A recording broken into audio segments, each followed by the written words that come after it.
This Sunday's verse comes from John chapter 3, verse 30. He must increase, but I must decrease. I like reading the NRSV version, but I also like what the NLT version said about this verse. It says, he must become greater and greater, and I must become less and less.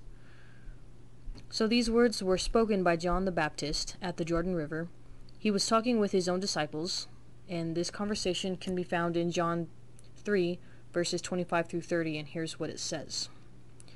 Now a discussion about purification arose, John's disciples and a Jew. They came to John and said to him, Rabbi, the one who was with you across the Jordan, to whom you testified, he is baptizing, and all are going to him. John answered, No one can receive anything except what has been given from heaven. You yourselves are my witness that I said, I am not the Messiah, but I have been sent ahead of him. He who has the bride is the bridegroom.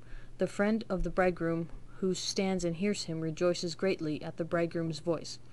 For this reason my joy has been fulfilled. He must increase, but I must decrease. Putting the Lord first before ourselves is one of the most important things we can do. That is what John the Baptist did here, and he even said that it was the reason his joy has been fulfilled.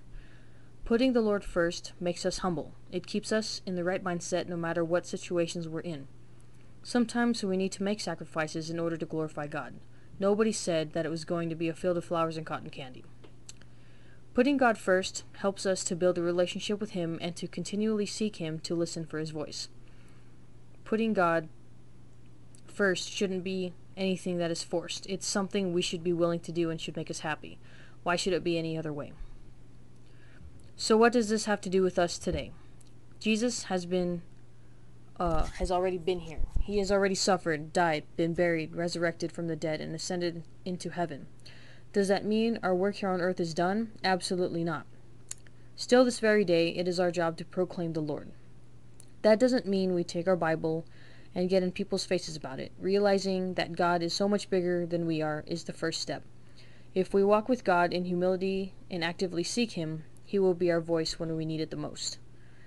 During any situation, we need to think about how we can glorify God and not ourselves, or glorify God as opposed to ourselves. When we do these things, it shouldn't be for our own selfish purposes. When God is involved in everything we do, there is less drama, less selfishness, less complaining, less bitterness, less gossip, less pride, and less anger.